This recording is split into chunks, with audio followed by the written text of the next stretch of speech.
Lord for the privilege na first hand na makarinig na mga sermon mula sa Panginoon. All over the years, dahil nga sa prayer meeting talaga ako madalas na mag-speak, all over the years, marami na talaga akong compilation ng mga panalangin. At ito nga ang key verse natin, no, binasa ni Ashley, parang nagtatremble ako dun sa content. Ayun pala yung laman ng Isaiah 56 kasi kumuha lang ako ng key verse dun. Pero as you can see, di ba, parang very timely yung sinasabi din dito. Sabi sa Isaiah 56:7, sabay-sabay nating basahin, "Even them will I bring to my holy mountain and make them joyful in my house of prayer.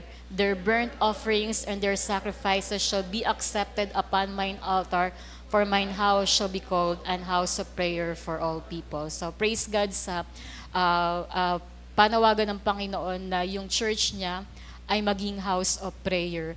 And sa ilan sa inyo all over the years, maaring na-encounter nyo na yung message na to. Pero we have to review at i-apply ulit natin sa pamumuhay natin. At di ba nga, kung galing kayo sa bayan, doon kayo mula sa bayan, nagbiyahe kayo papunta dito sa Katarungan Village, mapapansin nyo na parang bundok to, di ba? Pero ang balita, bundok pala talaga to. Pero ayun nga, so mountain to, and merong gantong allocation ng Panginoon. Parang inisip ko, all over the years, talagang pinili ng Panginoon yung Katarungan Village para tayuan ng church niya. And ayun nga, sa bandang July, di ba, 17 years na tayo. Today is Adar 7 and March 17. Ayan, so at ang key verse natin ay 5, 6, 7.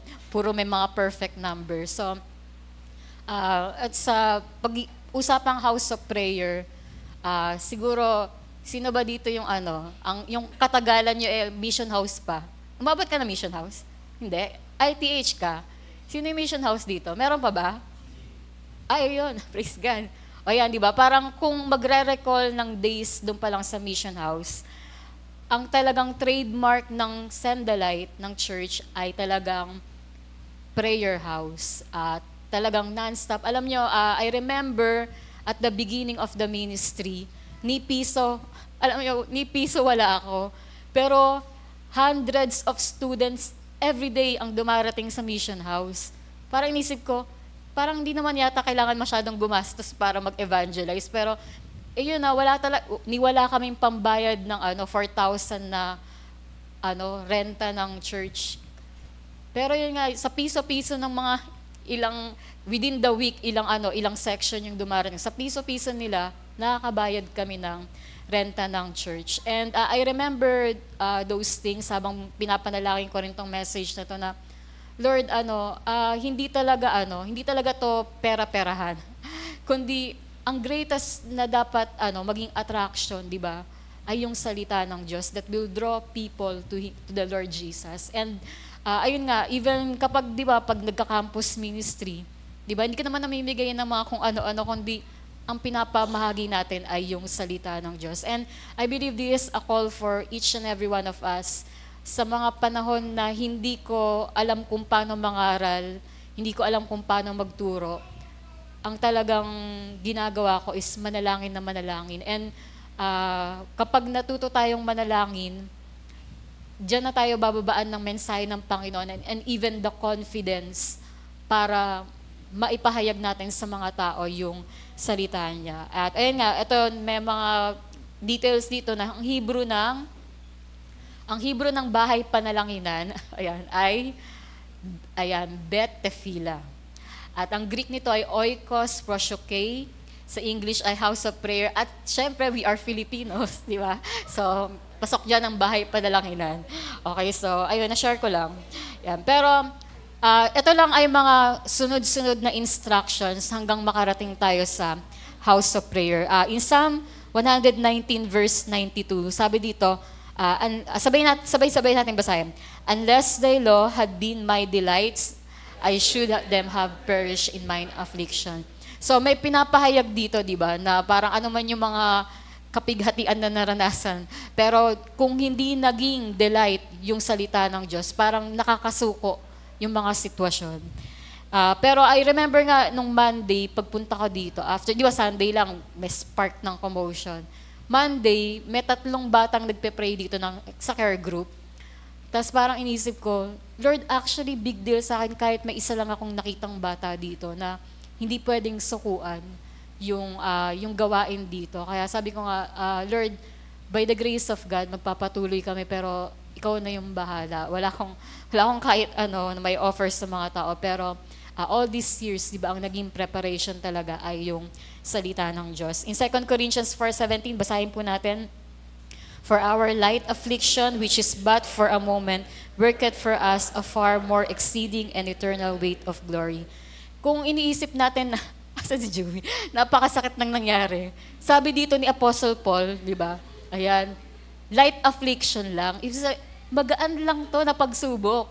Sabihin nga natin, these are light afflictions. Yan. Okay, wag niyong iisipin may matinding problema tayo, kundi isipin niyo, meron tayong napakatinding Panginoon. Yan.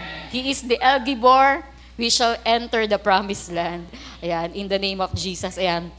At ayun nga, yan na, wag niyong ima-magnify yung mga problema, pagsubok, i-rebuke yung mga pinagdadaanan, hindi yun, di ba? Dapat pinagtatagumpayan. Yan. And then, 1 Samuel 8:7, sabay nating basahin.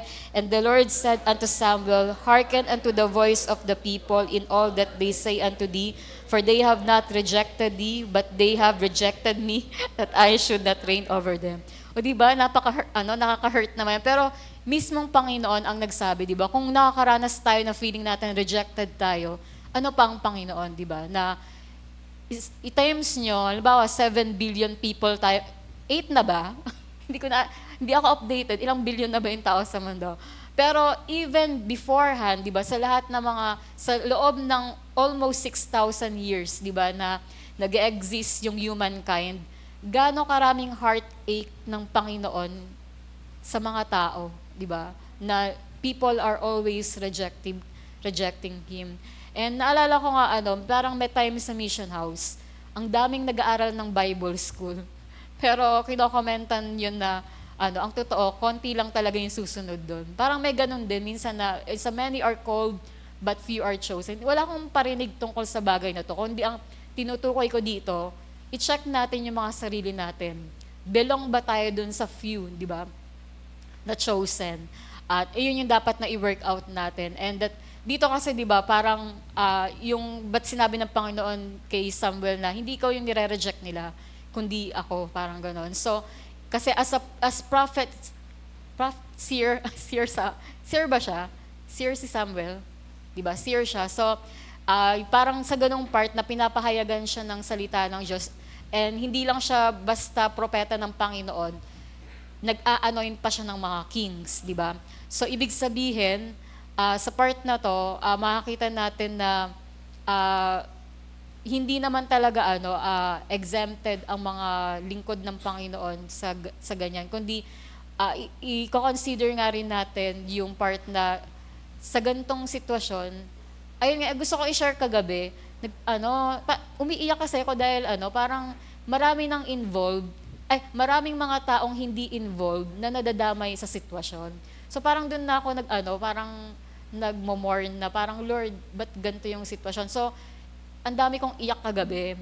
Hindi nakikisama yung Bluetooth speaker. Sabi niya, iyak ako, tapos sabi ng Bluetooth speaker, battery is low, please charge. Tapos, ayun nga. So, may mga ganong factor na ang pakiramdam ko, pinapakalma talaga ako ng Panginoon kasi, ang sinasabi nga diya, blessed are those persecuted for righteousness, for theirs is the kingdom of heaven. Kaya may ilang kabataan din na sinabihan ko ng ganyan na, after yung pagsalitaan ng mga masasakit, parang naghunaw yung mundo nyo. Ano ba dapat, kung persecutors yung dating ng mga taong yan, sabi ko, ano dapat maramdaman nyo kapag ginaganyan kayo? And di ba, ang sabi ng Bible is to rejoice. Kaya pa ba natin? So, ayun, the joy of the Lord is our strength. Sige, so sa John 6, 63 to 69, basahin po natin. It is the Spirit that quickeneth the flesh, profiteth nothing. The words that I speak unto you, they are spirit and they are life. Tapos, Ano, nakamusta dyan? Sige. But there are some of you that believe not. For Jesus knew from the beginning who they were that believe not and who should betray him. And he said, therefore said I unto you that no man can come unto me except it were given unto him of my Father. Join tayo sa pagbabasa. Ayan. From that time, many of his disciples went back and walked no more with him. Then said Jesus unto the 12, will you also go away? Then Simon Peter answered him, Lord, to whom shall we go? Thou hast the words of eternal life, and we believe and are sure that thou art the Christ, the Son of the living God. Yan. So, ang pinapaliwanag dito, na even nung si Jesus, kapag nangangaral siya, ang daming no-offend, di ba? Pero, katulad nga nung sinasabi, mamaya, discuss naman natin, na dahil totoo yung mga sinasabi ni Jesus, marami yung nasasaktan. Pero, ang sabi nga dyan, na even si Jesus naranasan niya na multitudes, di ba? Parang, inisip ko parang, mega church ba si Jesus na multitudes yung nakikinig sa kanya? Pero ang totoo, small church lang talaga siya kasi konti lang talaga yung sumusunod sa salita ng Diyos. And ang maganda nga dito, yung revelation of the Holy Spirit na, Lord, saan pa ba kami pupunta? You have the words of eternal life. Ayan, yung mga salita ng Diyos na nagliligtas sa ating mga buhay. Kaya ayan, He is Christ, the Son of the living God. In Psalm 119, 165, merong tanong si John Bevere, and itatanong ko rin sa bawat isa, may karapatan ba tayong ma-offend? Yes or no? Bilang Kristiyano, may karapatan ba tayong ma-offend? Merong nagmaganon? Ayan. According sa pag-aaral ni John Bevere, di ba kasi parang sinabi ni Jesus, mapalad nga yung hindi mo offend because of Him. And sabi diyan, basahin po natin to at kabisaduhin din natin to. Great peace have they which love thy law, and nothing shall offend them. So, kung madali tayong ma-hurt, di ba, ibig sabihin, merong something sa self natin na nasasaktan. Pero if we have died to ourselves at ang nag-uumapaw sa atin yung salita ng Diyos, nothing shall offend us. Kaya yan, great peace, di ba? Great shalom have they which love thy law. Kaya sa bawat isa sa atin, learning lesson to, di ba, na dapat magpaka-devoted talaga tayo sa salita ng Diyos. At ayun nga, ang totoo, wala tayong karapatang ma-offend. Pwedeng nararamdaman natin yan, pero hindi natin yan pwedeng i-tolerate, di ba? Lately, di ba, lahat tayo nakakaranas niyan. Pero sabihin nga natin, we are resilient people. Quick to move on. In Jesus' name, amen. Ayan, bangon agad. Kasi di ba, even yung mga soldiers ng Israel, after nung naranasan nilang matinding terrorism nung October 7, pero lahat sila kailangan nilang umaksyon, di ba? Kailangan magpatuloy sila sa pakikipaglaban to dismantle, di ba, yung enemies of Israel. So, the same thing as a church, di ba, nasa digmaan pa rin tayo. Kaya until, di ba, na talagang ma-dismantle yung wickedness, dapat magpatuloy tayo sa pagiging prayer warriors. Basahin din natin yung Matthew 11:6, and blessed is he whosoever shall not be offended in me. Ayan, sabi yan ni Jesus, mapalad yung mga taong hindi mo offend dahil sa Panginoon. And then, also, ilang beses pala yan na-mention. Sige, John 6, ganun din pala siya. Anyway, John 6:2, and a great multitude followed him because they saw his miracles which he did on them that were diseased. Parang ang pinopoint out nga dito, na along dun sa multitudes na ginather ni Jesus, pero sa bandang latter part na ng chapter 6, ayun na, yung multitudes, multitude, walk away. Pero, anyway, Psalm 118:22-23, basahin po natin, the stone which the builders refused is become the headstone of the corner. This is the Lord's doing, it is marvelous in our eyes. So, basahin ulit natin the stone which the builders refused is become the headstone of the corner. May version dito Ang sinasabi doon ay the stone which the builders rejected. Di ba? Na parang kung uunawaan natin sa panahon ni Jesus, pag nasa templo siya, tinataboy siya ng mga tao. Siya yung Lord of the Temple, pero ayaw siyang i-welcome sa templo. Parang ganun yung scenario. Pero sabi nga dyan, yung nire-reject, become the headstone of the corner, become the chief cornerstone. Kasi ang paliwanag nga sa chief cornerstone, ayun yung para ang tawag doon, ma-align ng straight yung bawat pader, kailangan ng chief cornerstone na standard. So, ganun si Jesus. Kapag naka-align tayo sa Kanya, nagiging matuwid din yung pamumuhay natin. So, ayan, this is the Lord's doing.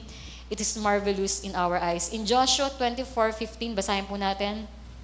And if it seem evil unto you to serve the Lord, choose you this day whom you will serve, whether the gods which your fathers served that were on the other side of the flood, or the gods of the Amorites, in whose land you dwell. But as for me and my house, we will serve the Lord. Ito na, papunta na tayo doon sa tinatawag na house of prayer, na sinimulan talaga ng Panginoon, di ba, yung salita niya sa bawat pamilya.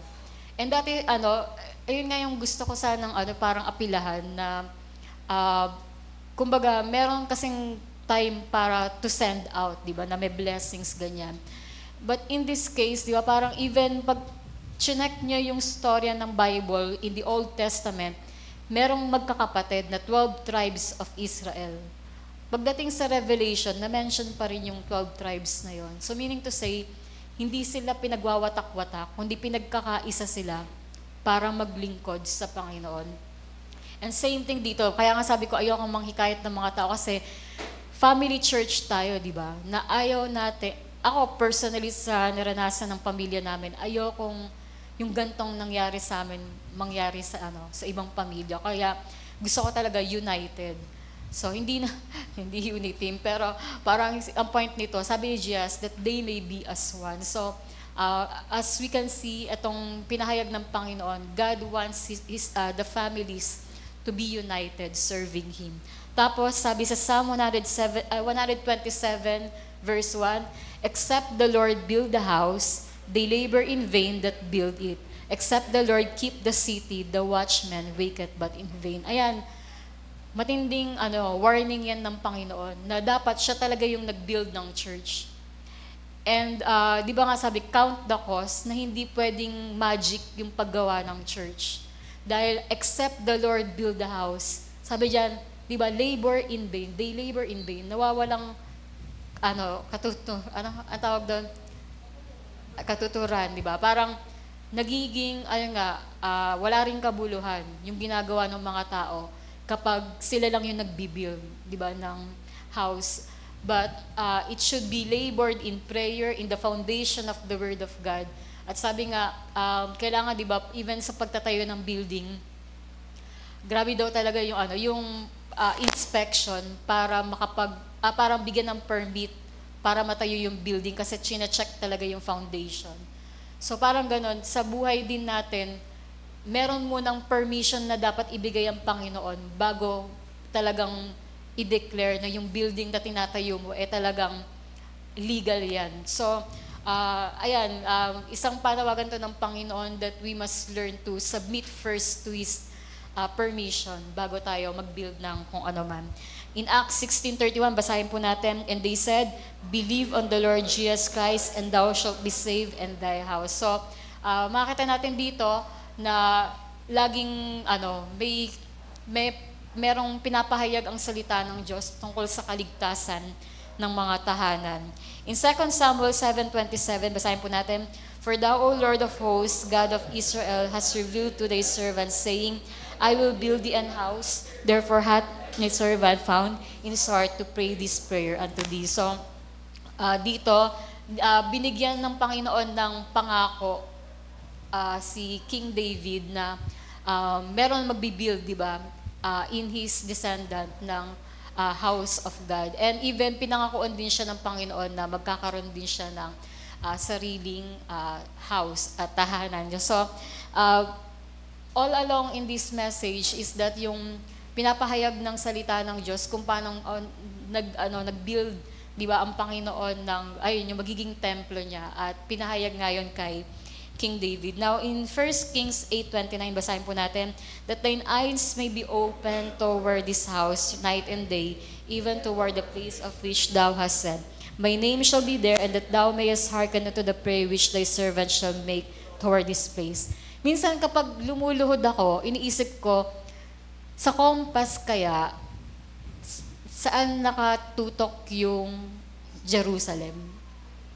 Di ba parang gano'n kasi, according sa prayer ni King Solomon, Lord, kapag nanalangin sila at naka-face sila towards sa templo mo, sagutin mo yung panalangin nila.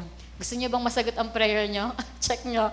Asan kayo sa babanda? So, parang feeling ko itong facing the wall na to, parang somehow, tama ba? Kasi kung dyan sumisikat yung araw, di ba, yung templo, di ba nasa west kasi banda yung Middle East pala. Nasa Middle East yung Jerusalem. So, parang may ganung part na pag i-check natin yung, ang tawag dyan, yung, hindi kasi ako magaling sa geography, di ba? Pero yung pinaka, lugar natin, saan ba yung parang pag lumuhod ka towards din sa templo ng Panginoon. Although, ang natira doon ay Wailing Wall, pero may ganong concept, di ba, na pinili pa rin yung Jerusalem as a holy place para sambahin ng Panginoon. Also, jump na muna tayo sa 2 Chronicles 7:12. Ayan. Basahin po natin, and the Lord appeared to Solomon by night and said unto him, I have heard thy prayer and have chosen this place to myself for an house of sacrifice. So, ayun nga, hindi ko alam kung natatrack ng mga tao yung holy place ng Panginoon. Pero according sa sa pag-aaral na parang in Bible times, before Bible times, sorry, hindi ko alam kung anong panahon, in the dateless past. Pero parang ang sinasabi doon, pyramid daw talaga yung chosen ng Panginoon na parang sa teachings to ni Sado parang pyramid yung gusto ng Panginoon sana na holy place. Pero dahil nagkaroon ng defilement, nag-depart ang Panginoon doon, tapos humanap ng mountain para doon yung maging lugar at para sambahin siya. And then, makakita din natin dito that even yung appointment kay King David, kay King Solomon, ayun nga, yung parang high places na tinatawag. Pero ayun nga, ang ginawa din nung counterfeit o nung kaaway ng Diyos, tinatry na mag-build na mga altar na wicked. So, pero dito, ine-emphasize talaga ng Panginoon, naghahanap siya ng lugar kung saan may mga taong sumasamba, tumatawag sa pangalan niya. Also in Isaiah 56:7, basahin po natin ulit ito. Even them will I bring to my holy mountain and make them joyful in my house of prayer. Their burnt offerings and their sacrifices shall be accepted upon my altar, for mine house shall be called an house of prayer for all people. Nung glory morning prayer kanina, na para nahati yung puso ko na umiiyak ako pero at the same time masaya ako. Pero ayun nga, yung na-mention ni Paul kanina na in your presence there is fullness of joy, at your right hand there are pleasures evermore. Na yun yung mismong verse na narinig ko habang nag-glory morning prayer tayo. And ayun yung sinasabi dyan na gagawin ng Panginoon, di ba? Joyful in my house of prayer. Na hanggang isinisik natin siya, di ba? Kahit feeling natin iyak na tayo, pero laging pinaparamdam ng Panginoon yung kagalakan sa presence niya. And then, ayun nga, sige, basahin po muna natin itong Matthew 21 verse 13. And said unto them, it is written, my house shall be called the house of prayer, but ye have made it a den of thieves. So, bakit sinabi ni Jesus na ginawa niyong den of thieves yung dapat house of prayer? Di ba during that time, nililinis niya yung templo? And then maraming mga nagtitinda sa paligid ng templo. Kasi may paliwanag sa study Bible, ang sabi doon, kaya daw dumamay yung mga nagtitinda sa paligid ng templo dahil imbis daw umangkat pa daw sila sa ibang lugar ng tupa, ginawa na nilang available doon para doon mag-alay. Halimbawa, yung mga doves, ganyan. Basta yung variety ng mga dapat ialay, nasa paligid na lang ng templo, pero binebenta. So parang ganun yung ginawa nilang marketing. Pero pag inisip nyo, may tinatawag kasing Sabbath day, di ba? At sabi nga, keep the Sabbath day holy. So ano ba itong araw na to, Sunday, 'di ba? Ito yung Lord's Day natin dahil the resurrection day of the Lord. Kapag yung mga tao, ang ginagawa nila is hindi sila ang dumadalo sa sa bahay panalanginan ng Panginoon. Ginagawa nilang den of thieves. Kasi nga yung oras na para sa Panginoon, inaagaw nila. Let's say for example, 'di ba, may mga companies, 'di ba, na nag-ooperate yung pagtatrabaho nila ng gantong araw. Pero ang totoo, 'di ba, ninanakawan na nila yung ng oras ang Panginoon. Kaya doon nagde-depart din yung joy sa buhay ng isang tao kasi yung oras na para sa Panginoon napupunta sa yung parang uh, we understand na may mga pangangailangan yung mga tao, di ba? Pero sabi nga, darating talaga yung time na ang Kristiyano, kailangan niya mag-decide na ma-discover yung calling niya dahil dun siya ipaprosper ng Panginoon. And even sa family namin, naranasan talaga namin yung supernatural provision ng Panginoon na ang hirap ipaliwanag kung paano kami araw-araw na sinusuplayan ng Panginoon. But here in this case, to make it clear, di ba, na gusto talaga ng Panginoon, i-priority natin na gawin natin yung church ulit na house of prayer. And then, sa Mark 11:17, inulit lang dito, saka sa Luke 19:46, ibig sabihin,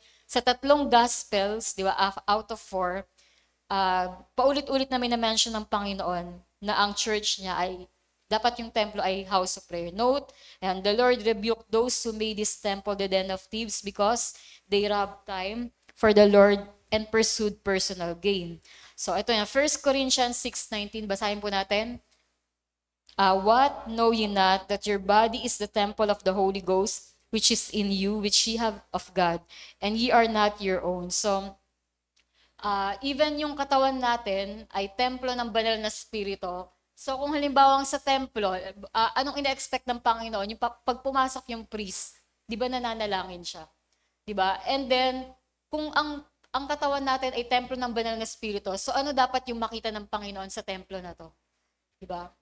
Na dapat itong templo na 'to, bahay panalanginan din niya. Kaya tingnan nyo, isipin nyo si Enoch, ano kayang dahilan ba't na-rapture siya? Ba't meron siyang sariling rapture, 'di ba? It can be, di ba, na ang naging pamumuhay, sabi nga, 365 years na buhay si Enoch and he was no more, di ba? Enoch walked with God and he was no more.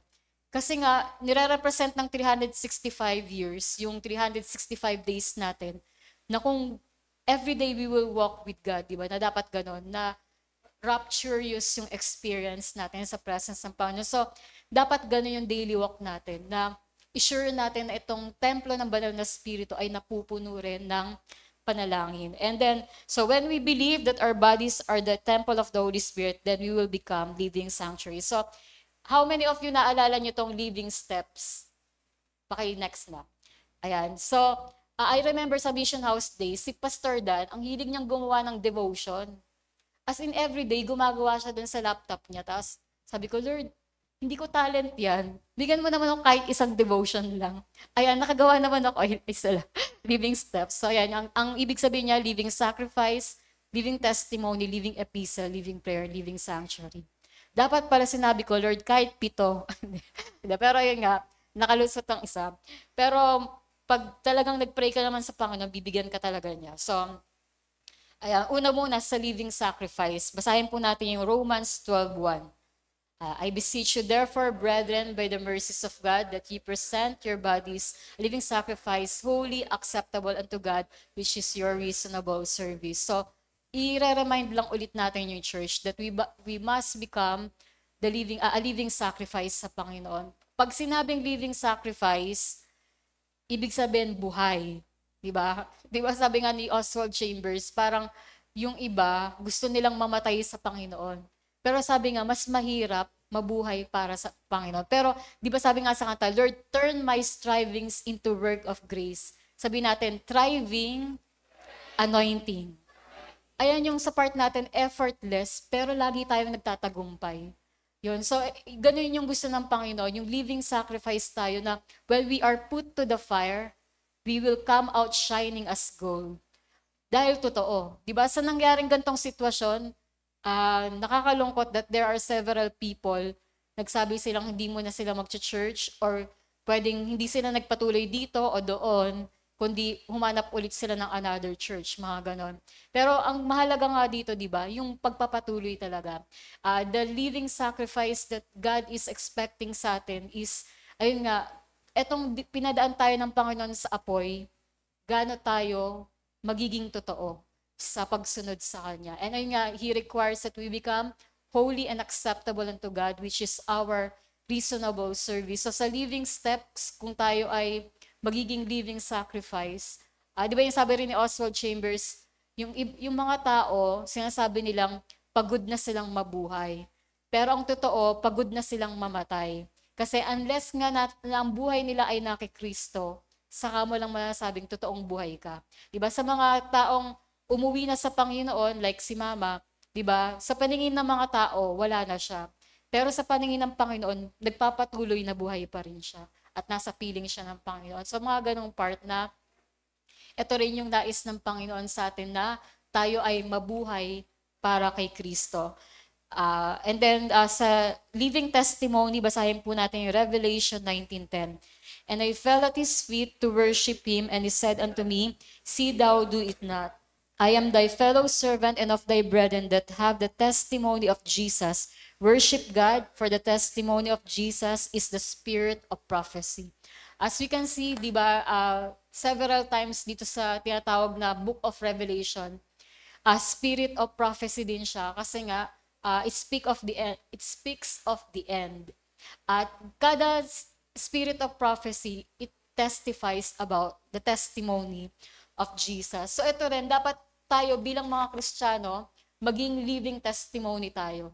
Di ba? Na ibig sabihin, sa pamumuhay natin bilang Kristiyano, kung ano talaga yung ginawa ng Panginoon, tinetestify natin sa ibang tao na makakita nila yung buhay natin, ebidensya na totoo yung salita ng Diyos. Di ba? Na it's like becoming living miracles, di ba? Kung may tinatawag na, pag narinig nyo yung parang mga walking encyclopedia, parang ganon. Dapat tayo naman parang mga walking Bibles, di ba? Na nagtetestify yung buhay natin, na buhay ang Diyos, di ba? At maraming lumalapit sa Kanya dahil nakakita si Kristo sa buhay natin. Also in next naman is living epistle. Basahin po natin yung 1 Thessalonians 5:17. Sabi po dyan, make your life a prayer. So, madaling kabisaduhin. Sabi doon, pray without ceasing. Wala dyan. Paki-down. Ayan. So, ayan. Sabi dyan, meron palang doon, OJT. Ayan, make your life a prayer. Okay, so, ang tawag doon, anong ibig sabihin yan, di ba? So, ibig sabihin, nabubuhay ba tayo sa panalangin o yung panalangin nabubuhay sa atin? Parang ganun yun, di ba? Na kinakailangan, pag sinabi, make your life a prayer, living prayer ka nga, di ba? Na, ay mali pala, epistle pala muna, sorry. Ano nga ba yun? Sa living epistle, sa 2 Corinthians pala, 3:2-3, ayan.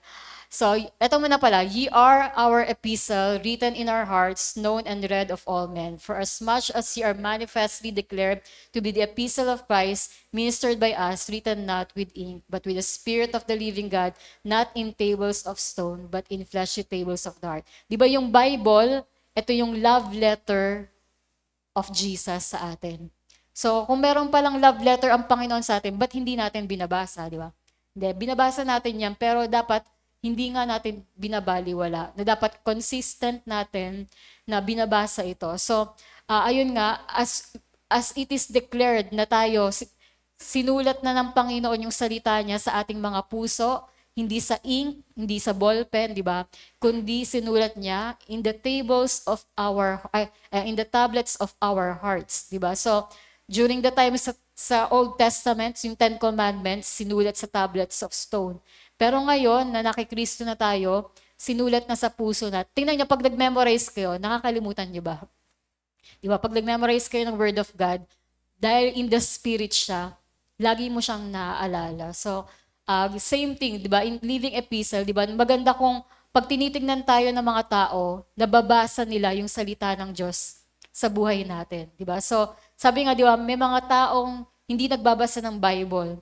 Pero what if ikaw yung ma-encounter nila na sa paano na naging instrumento ka para sa way ng pamumuhay mo ay nababasa nila yung salita ng Diyos. Kaya ayun yung kinakailangan na matutunan natin na become doers of the Word of God. Diba? Hindi lang tayo readers of the Word of God, kundi we put into practice kung ano. Katulad ni Jesus, nagtuturo siya ng Word of God, but at the same time, dinademonstrate din niya kung paano sundin ang salita ng Diyos. So ito na yung make your life a prayer. So, ayun nga rin. Kaya nga, sa King James Version, sinabi dyan, pray without ceasing, di ba?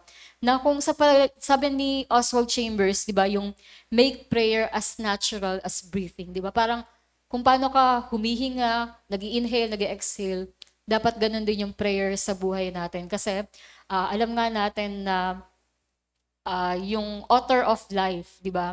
Dapat constant, di ba? Consistently and without ceasing na kinakausap natin siya. At maraming testimonies, di ba? Tungkol sa walang humpay na pananalangin kung saan, example lang, meron ba sa inyong nakaabot ng round the clock prayer ng church? Na pag sa round the clock prayer, kada oras may nagpe-pray. Halimbawa, pag prayer marathon din ng Wednesday, ganyan. Parang ganun din yung pray without ceasing na tuloy-tuloy na may nananalangin. And a lot of miracles are taking place. I remember, nung binalik yung prayer marathon last year, biglang nag-open doors ulit sa mga campus. At parang ayun nga yung, alam nyo yung, katulad ni Sir Gagala, sabi ko, Sir, magle-letter pa ba kami sa'yo? Sabi, wag na.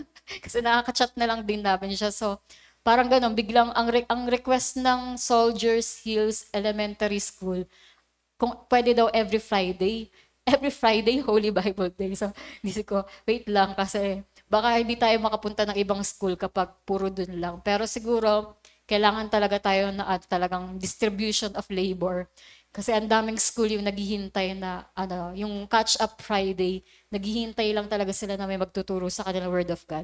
At nawa nga, yung by faith, yung DepEd, gawin ng curriculum yung, di ba? Yung Bible, para lahat ng teacher sa buong Pilipinas, di ba, mag-aaral sila ng Word of God. And so ito rin, when we talk about making life a prayer, sabi ng mga Hudyo, ang talagang pinakamabilis na sagutin na panalangin, yung panalangin na nasa salita ng Diyos. So, kaya nga, di ba, kapag meron kang Book of Psalms, ang tawag dyan ay Book of Prayers. So, kung nahihirapan ka mag-pray, punta ka sa sa Psalms. So, ipag-pray mo lahat yun. 5 hours yata yun. So, sulit na yung araw mo nun. Pero, ayun lang, yung parang, yun lagi yung kinoconfess, di ba, ng mga Hudyo, at madali nilang natatanggap yung sagot sa mga panalangin nila. So, kanina binasa na natin itong 1 Corinthians 6:19. Sabi, do you not know that your body is the temple of the Holy Spirit? So, review lang tayo living sacrifice, living testimony, living epistle, living prayer, and then living sanctuary. So pag sinabing living sanctuary naman tayo, di ba nga sabi nga, may mga taong hindi nagsisimba. Pero nung ikaw yung nakausap nila, parang feeling nila after kanilang nakausap, para na silang nagsimba. Meron bang naggaganon na testimony? Parang nung nakausap kita, parang nagkaroon na ako ng halos, mga ganun. Okay lang. Yun. Pero ayun nga, yung parang pag nakakausap ka ng tao, di ba, na ipapamahagi yung salita ng Diyos. Di ba, even yung prayer movement natin, na kapag pinag-pray natin yung mga tao, tinatouch sila ni Holy Spirit and feeling nila para silang naka-attend ng gawain. So, etong mga living steps na to, kung ibabalik natin, di ba, sa ganito, I tell you, no effort talaga yung evangelism. Itong mga nakaraang week, iniisip ko kung paano ko i-manage yung schedule sa kasi nga, merong ulit gagawin na Holy Bible Day. Pero since nakabalik na ulit si Dr. Marmeto dito sa MNHS, iniisip ko kung anong araw talaga dapat pumunta doon, also sa IES. Pero i-work out natin. Ito ay campaign ulit na mag-soul winning tayo lahat. At ang sikreto talaga, kung gusto nating lumapit yung mga tao sa Panginoon, dapat tayo, yung sarili muna natin, yung ilapit natin sa Panginoon. So, by means of taking time to pray, di ba sabi nga si Jesus, from 3 a.m. hanggang 7 a.m. nagpe-pray siya. Tas multitudes yung dumadating pag nangangaral siya.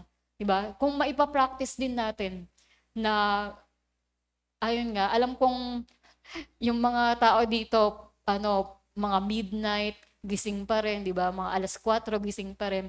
Pero subukan ulit natin maging tao. Ayan, try ulit natin maging tao.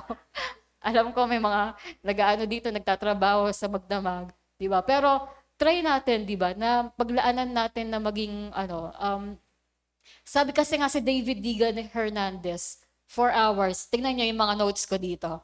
Sample lang. At paano tayo feeling ko nanliliit ako sa gantong klaseng mga testimony nila kung ilang oras sila naglalaan ng oras sa Panginoon. Sa Christian Korean ministers, sa mga, di ba, may mga mahilig sa Korean dyan. Ayan, so nagpe-pray yung mga Korean missionaries ng 7 to 8 hours. Di ba? Kaya nga sabi, warmest Christians nga rin sila. And actually, di ba nga, parang nung ginawa yan ng mga Koreans, biglang naging first world country sila. Di ba? Kasi talagang na-destroy yung poverty sa Korea. And dahil nagkaroon ng matinding revival. Si Prophet Sadhu, siya yung nag-spend ng 14 hours sa pagpe-pray in tongues. Tapos after nun, 360 degrees, yung vision niya, HD. Ayun. Sa panahon natin, AMOLED na ba? pero ayun nga, parang pag-isipin nyo, nakaranas siya na gano'n, di ba? Nag-tongue siya for 14 hours. Gaano katagal yung pinakamatagal yung pagpe-pray in tongues, di ba? Imagine nyo to, 7 to 8 hours yung sa Korean, tapos para silang nagtrabaho. Di ba pag pumapasok kayo sa work, parang 9 hours pero may 1 hour break. Pero imagine sila, para silang nag-o-opisina sa panalangin. Merong American preacher, si Kevin Saday. He prays, sabi niya, 8 to 16 hours siya nananalangin. So, kamusta naman tayo? Ilang oras tayo nagpe-pray, di ba? Kaya, di ba, pilot si Kevin Saday, pero ngayon, nasa Goshen Project siya.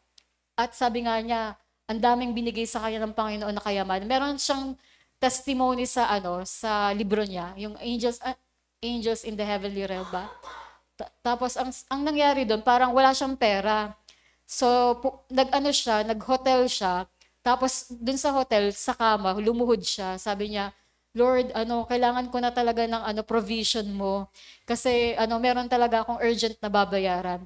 Tapos habang nakaload siya sa prayer, sabi sa kanya ng Panginoon, i-check niya yung ilalim ng kama.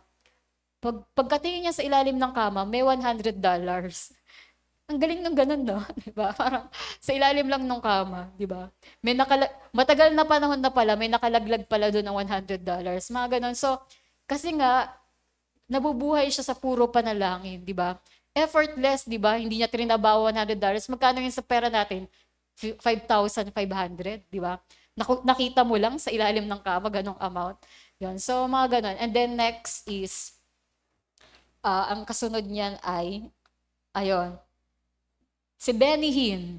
Nung kabataan pa daw siya, na-addict siya sa presence ng Panginoon. Nagpe-pray siya ng 9 hours yan before he became a worldwide minister. So, during that time, parang nagsa-sideline pa siya ng work. Pero tuwing umuwi siya sa bahay nila, pray lang siya ng pray. Hanggang sa, di ba, dumating nga sa point na ine-investigahan siya ng CIA kasi nag-number 1 siya sa buong mundo ng pinakamaraming donation na pumapasok. And then, ang tithes ng 24 hours ay 2 hours, ayan, corrected by, hindi 2 hours and 24 minutes, 2 hours talaga and 40 minutes. So, ayan, kung mag-goal din natin, halimbawa, mag-start ka muna sa 1 hour. Sabi kasi, Gias, hindi nyo ba kayang manalangin kahit 1 oras? Ganyan. Pero later on, kapag talagang lagi ka na nasa presence ng Panginoon, ma-achieve mo na tong 10%. Hindi mo na ninanakawan ng oras ang Panginoon. Ayan. Also, si David Digas spent 4 hours prayer every day. Siguro ito yung parang si Jesus sa umaga, di ba? Na 4 hours na agad yung prayer niya. Pero it can be parang within the day, baka wina-workout niya yung 4 hours na yan. Pero according din kay Alan Didio, sabi niya, na pag 4 hours ka nag-worship sa presence ng Panginoon, miracles are already taking place. Kaya di ba sa ministry ni David Digan Hernandez, marami ding gumagaling, nababaptize with the Holy Spirit, di ba mga ganon. So, may mga deliverance. Kaya, kung ito rin, kung bawat isa sa atin, tatrabahuhin talaga natin, di ba? Make prayer as a holy occupation. And then, si Jean Guyon, nakwento to ni Benny Hinn, na si Jean Guyon, tuwing nagpe-pray siya, ang goal niya, makarating sa Holy of Holies. So ano yon, alam mo eto na yung part na pray ka ng pray, tapos may seeking part, tapos ang maririnig mo na, kinakausap ka na ng Panginoon. Tapos pag binuksan ng Panginoon yung pintuan, di ba? Ask, seek, knock. Ayan. So ask and it shall be given unto you, seek and you shall find, knock and it shall be open unto you. Ganun daw yun. Nasa asking tayo sa prayer natin. Pero darating yung time seeking, gusto mo lang yung presence ng Panginoon until pagbubuksan kanya ng pinto. At sabi nga rin ni, ang pangalan nun, si Moore?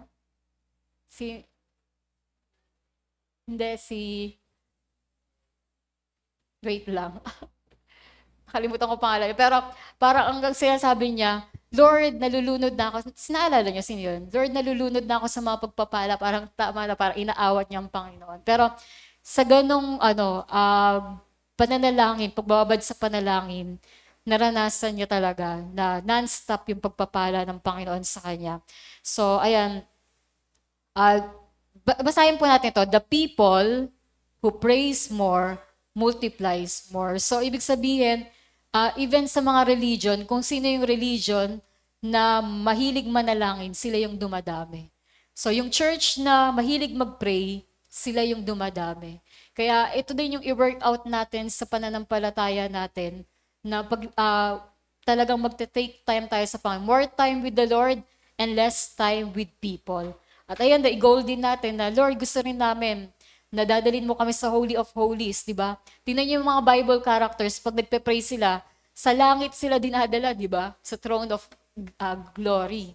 So, ibig sabihin, kailangan meron din tayong ganun na mga encounter sa Panginoon. I'm not saying ito yung way to salvation, pero di ba, habang hinihintay natin dumating ang Panginoon, magkaroon tayo ng ganun na mga supernatural encounters sa Panginoon na nagiging talagang delight natin yung pananalangin. Also, the prayer life of Jesus. So, run through natin.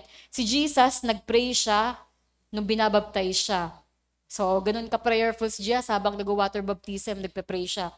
And si Jesus, nag-pray siya bago siya nag-enter ng ministry. So, ang sinabi nga dyan ay, siya ay, nagsabi ng repent for the kingdom of heaven is at hand. Pero, he prayed for 40 days and 40 nights dahil nag-fasting siya. Jesus prayed all night for his disciples. Pag may mga matinding decision, mga pagpili, kailangan all-night prayer kasi ganyan din ginawa ni Jesus. Also, Jesus prayed before the storm comes. At meron din dito, Jesus prayed before he walks on the water. Diba? Nag-all-night prayer si Jesus, tapos nakalakad siya sa dagat, diba? Ayan. Also, Jesus prayed on the mountain of transfiguration. Nung sa mountain of transfiguration, biglang lumiwanag si Jesus. Pero ang ginagawa din niya during that time, siya ay nanalangin. Jesus prayed when he feeds the multitude. Di ba nag-thank you lang si Jesus para sa five loaves of bread and 2 fishes. Ayan. So, same thing, di ba? Na kung tayo din, di ba, we will be able to experience miracles after miracles when we are praying like Jesus. Jesus prayed when he resurrects Lazarus, di ba? Sabi ni Jesus, Father, I thank you that you always hear me. Parang ganun yung paraphrase na lagi mong I thank thee that thou hast heard me. Di ba? Na parang sabi nga, what a wonderful way to live. Na alam mong tuwing magpe-pray ka, sasagutin ng Panginoon. Kung ganun yung way of thinking natin, paano tayo mananalangin? Di ba na, pag nag-pray pala ako, sasagutin ako ng Panginoon. So kaya magpe-pray without ceasing tayo, ganon. And then, Jesus prayed before he was put into trial. Sabi ni Jesus dyan, O my Father, if it be possible, let this cup pass from me. Nevertheless, not as I will, but thou but as thou wilt. Also, tingnan nyo, si Jesus nakapako na sa krus. Pero nung nakapako siya sa cross, anong ginawa niya? Nagpray pa rin siya. Sabi niya, Father, forgive them, for they know not what they do. So, and isang example din kay Jesus na even sa last breath niya, di ba? Siya ay nananalangin. Luke 23:34, ayun din pala yun. So, Jesus prayed for himself, his disciples, for those who shall believe in him in the future. Basahin po natin John 17. These words spake Jesus and lifted up his eyes to heaven and said, Father, the hour is come, glorify thy Son, that thy Son also may glorify thee.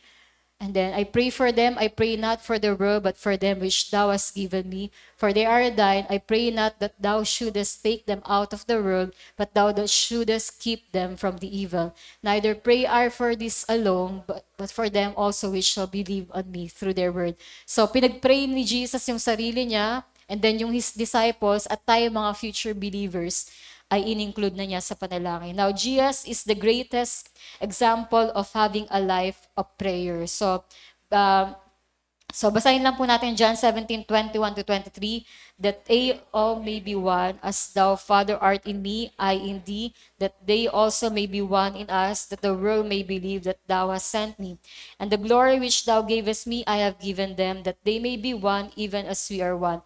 I in them, and thou in me, that they may be made perfect in one, and that the world may know that thou hast sent me, and hast loved them as thou hast loved me. So, dito ipinapahayag, di ba, na gusto ng Panginoon sa panalangin niya, na just as the Holy Father, the Holy Son, the Holy Spirit, they are one. Tayo din, kapag nananalangin as a church, nagiging kaisa din sa Panginoon. And then, for this reason, we should desire to be led by the Spirit of God to pray like Jesus. So, babasahin ko na lang to. Ito yung conclusion natin. And he that searcheth the hearts knoweth what is the mind of the Spirit, because he maketh intercession for the saints according to the will of God. And we know that all things work together for good to them that love God, to them who are the called according to his purpose. And then sabi diyan, for whom he did foreknow, he also did predestinate to be conformed to the image of his Son, that he might be the firstborn among many brethren. Ang sinasabi dito, paano daw mangyayaring all things work together for good? After we have prayed in the Spirit. At sa pamamagitan na to, yung predestination, mako-conform tayo to the pattern of the Son of God. Ano man ang nangyari sa church na to, pero after we have prayed in the Spirit of God, all things work together for good. At ang mangyari dyan, God shall conform us to the pattern of the Lord Jesus Christ. At the same time, sa 1 John 3:2-3, Beloved, now are we the sons of God, and it doth not yet appear what we shall be. But we know that when he shall appear, we shall be like him, for we shall see him as he is. And every man that hath this hope in him purified himself, even as he is pure. So, ito rin ang purpose ng Panginoon na gusto niya tayo at sa day of his appearing, di ba, dito sa house of prayer, headquarters to, para tayo ay i-purify ng Panginoon at maging handa sa pagbabalik niya, dahil dun na yung time na tayo ay magiging katulad na ni Jesus. I want to share a song to all of you, kasi habang nagpe-pray din ako kagabi, I was reminded by the Lord by a song. Nung mga bata pa kami, may mga kanta si Mama na parang sinaunang panahon. But this will serve as encouragement, di ba? Na dito sa church na to, kung titingin ka sa mga facilities, kung titingin ka sa building, kung titingin ka sa mga tao, may time na yung parang, alam mo, hindi yun yung dapat, hindi ka dapat doon nagte-take pleasure. Pero when we say we look to Jesus as the author and the finisher of our faith, He will help us to make it to finish, di ba? Hanggang dumating siya. Ang title ng song,